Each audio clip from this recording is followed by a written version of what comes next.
Assalamualaikum warahmatullahi wabarakatuh. Waalaikumsalam warahmatullahi wabarakatuh. Alhamdulillah, alhamdulillah rabbil alamin. Assalatu wassalamu ala asrafil anbiya wal mursalin sayyidina Muhammadin wa ala alihi wa ashabihi ajmain. Rabbi shrali sadri wa yassir li amri wa hlul 'uqdatam min lisani yafqahu qawli. Ibu-ibu, ibu ahli bait, sekeluarga dan ibu-ibu yang hadir pada sore hari ini yang kami muliakan, dan anak-anak kami yang kami sayangi. Pertama-tama marilah kita selalu memanjatkan puji syukur kepada Allah Subhanahu wa taala yang mana kita pada hari ini telah diberinya kesehatan, kesempatan sehingga kita dapat hadir bersama-sama, yaitu dalam rangka kegiatan rutin mingguan kita. Kedua kali tak lupa salam beriring salam kita hadiahkan kepada junjungan alam yakni Nabi kita Muhammad sallallahu alaihi wasallam, sama-sama melafazkan Allahumma sholli ala sayyidina Muhammad wa ala alihi sayyidina Muhammad. Ibu-ibu yang dirahmati Allah Subhanahu wa taala, di sini kami menyampaikan sedikit materi yaitu tentang 4 cara menjadikan Al-Qur'an sebagai petunjuk nyata dalam kehidupan. Al-Quran merupakan panduan utama yang dapat dijadikan sahabat sejati dalam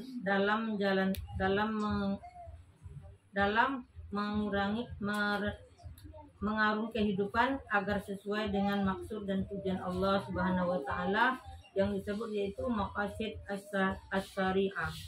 Sebagaimana kisah surat Al-Maidah ayat 15 sampai 16 yang artinya, hai ahli kitab, sesungguhnya telah datang kepadamu Rasul kami menjelaskan kepadamu banyak dari isi Alkitab yang kamu sembunyikan dan banyak pula yang dibiarkannya. Sesungguhnya telah datang kepadamu cahaya dari Allah dan kitab yang menerangkan. Dengan kitab itulah Allah menunjuki orang-orang mengikuti keridhoannya ke jalan keselamatan. Dan dengan kitab itu pula Allah mengeluarkan orang-orang itu dari gelap gulita kepada cahaya yang terang benderang dengan seizinnya dan menunjuki mereka ke jalan yang lurus. Itu surat Al-Maidah ayat 15 sampai 16. Oleh karena itu kita harus bisa bersahabat dengan Al-Qur'an. Karena Al-Qur'an adalah mukjizat abadi, mukjizat kholidah.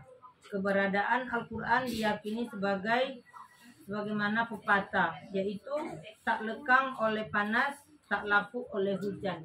Begitulah Al-Quran. Intinya Al-Quran itu di zaman apapun dia tetap sesuai. Di zaman kita dulu kecil Al-Quran juga sudah begitu, dan juga sampai kita tua tetap begitu. Jadi nggak sama dengan manusia. Kalau kena hujan sakit, kalau kena panas juga sakit. Kalau Al-Quran itu utuh, kena hujan pun tak lapuk, kena panas pun dia tak rusak. Begitulah Al-Quran itu abadinya. Jadi seakan-akan senantiasa relevan di setiap waktu dan zaman. Jadi setiap zaman pun Al-Quran itu tetap begitulah ajarannya, tidak ada berubah. Jadi untuk menjadi Al-Quran sebagai sahabat sejati kita, tentu memosisikan dan memperlakukannya seperti kita memperlakukan sahabat dalam hidup ini. Jadi kalau kita mau bersahabat dengan Al-Quran itu, ibu-ibu, tentu kita selalu mengamalkannya, menerapkannya. Kalau kita bersahabat, tidak mau kita berpisah. Mungkin ada saja yang kita curhatkan kepada sahabat kita di dunia ini. Mungkin ada teman akrab kita, kalau ada kita masalah, kita pingin selalu dengannya. Mungkin kita tak mau berpisah karena banyak curhat dan banyak yang akan disampaikan, dan juga banyak yang akan minta petua dari sahabat tersebut. Jadi kalau kita mau bersahabat dengan Al-Quran tersebut, maka kita tentu mengamalkannya, menerapkannya, membacanya, dan mempercayai isi kandungannya. Nah, begitu kata surat Al-Maidah tersebut, yang artinya tadi sudah kita dengarkan bersama. Jadi bahkan seringkali kita tidak bisa dipisahkan dalam jarak dan waktu kalau kita sama sahabat kita sendiri. Begitulah kita akrabnya kalau kita bersahabat. Jadi kalau kita mau bersahabat sejati dengan Al-Quran ini, maka tentulah kita setiap waktu mungkin membacanya. Contohnya kita sholat 5 waktu. Kalau kita cinta dengan Allah, tentu akan cinta dengan Al-Quran. Karena di dalam bacaan sholat kita itu ada bacaan Al-Quran juga. Jadi kalau kita sudah cinta, tentu kita ingin lagi lebih cinta. Bagaimana caranya ibu-ibu? Tentu kita akan menerapkannya dalam kehidupan kita sehari-hari. Mungkin kita membaca sudah bisa, tapi kita penting lagi menghafalnya supaya dia lengket di otak ataupun di badan kita. Mungkin kayak surat-surat pendek kita sudah lengket tuh, karena kita setiap hari membacanya, setiap waktu kita membacanya. Jadi kalau bisa kita lebih cinta lagi kepada Al-Quran. Mungkin kalau kita sedih, janganlah lagi kita mengadu kepada sahabat sejati, tetapi mengadulah kita kepada Al-Quran tersebut supaya hati kita bisa tenang. Ada 4 cara untuk mengistimewakan Al-Quran agar menjadi sahabat sejati dalam hidup. Yaitu yang pertama, melapaskannya atau membacanya. Jadi kalau kita bersahabat dengan Al-Quran, ya kita harus membacanya. Jangan pula Al-Quran itu disimpan di lemari, ketika ada yang meninggal baru dia keluar. Ketika ada ingin mengaji baru keluar. Tapi kita jadikanlah dia sahabat sejati kita. Yang mungkin kalau kita sahabat di dunia ini, yang saya bilang tadi, ada pun masalah sedikit, pingin WA sahabat, pingin curhat, pingin menemuinya, tak ingin kita berpisah. Begitu juga hendaknya ibu-ibu semua, marilah kita sama-sama bersahabat dengan Al-Quran, sebagaimana kita bersahabat dengan sahabat sejati kita di dunia ini. Karena Al-Quran ini bisa bersahabatnya di dunia dan di akhirat. Jadi apapun aktivitas membaca Al-Quran merupakan cara yang paling awal untuk bersahabat sejati dengan Al-Quran. Jadi awal-awalnya kita membaca, tidak langsung kita mengamalkan, mungkin kita baca dulu. Nanti keduanya baru kita menghafalkannya. Mungkin sesudah hafal, mungkin kita bisa lagi memahaminya, istilahnya membaca artinya. Jadi kita lebih paham lagi, oh ini yang dibaca, rupanya artinya ini. Jadi setelah kita memahaminya, tentu kita akan menerapkan.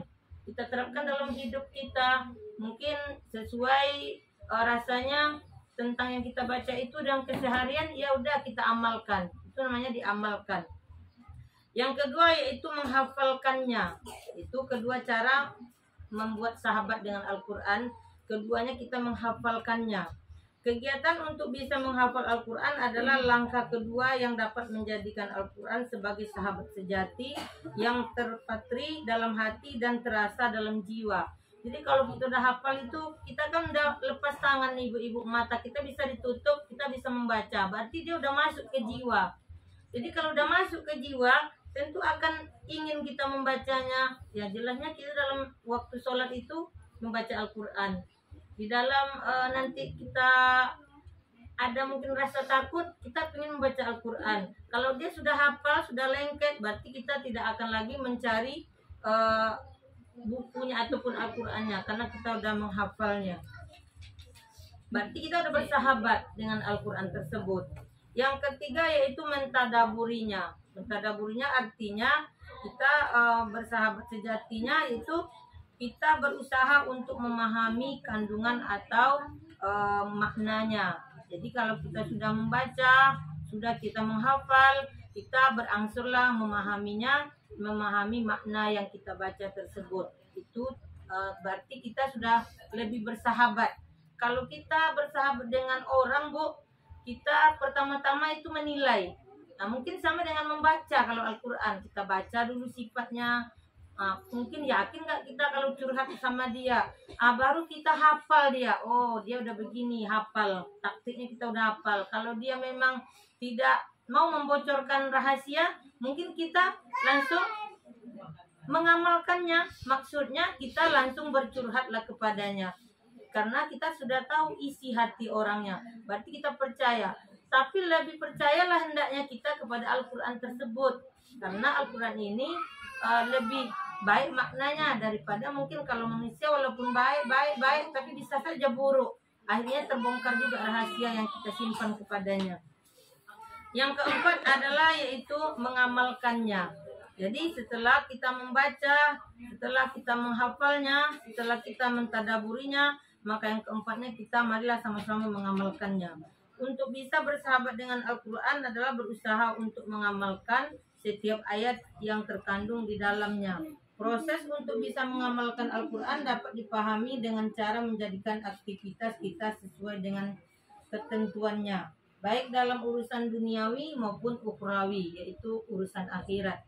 Jadi kalau kita mengamalkan Al-Quran tersebut, kita beraktivitas. Aktivitas itu sama kayak kita kerja seharian. Yang pertama aktivitas kita apa, Bu? Bangun tidur. Bangun tidur mungkin ya berwudu, sholat. Kalau kita membiasakan aktivitas membaca Al-Quran, maka termasuklah dia dengan mengamalkan. Mungkin walaupun membaca 2 ayat, tetapi rutin, itu namanya aktivitas. Tapi kalau tidak rutin, tidak namanya aktivitas, hanya keinginan. Kalau aktivitas itu dia kalau tinggal kita sangat rasanya terbeban, rasanya kita rugi. Itu namanya aktivitas. Sama kayak kita memasak, Bu. Kalau kurang ajinomoto ataupun roikonya, kita kesal karena kurang enak. Nah, jadi aktivitas itu seperti itu artinya.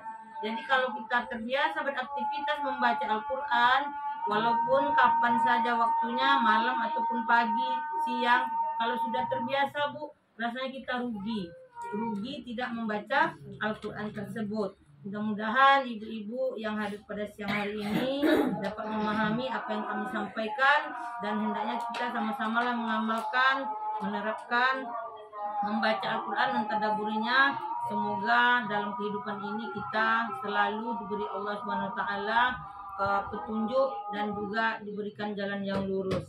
Amin ya robbal alamin. Itu saja ibu-ibu yang saya sampaikan pada sore hari ini. Mungkin banyak hilaf dan salah, kami mohon dimaafkan.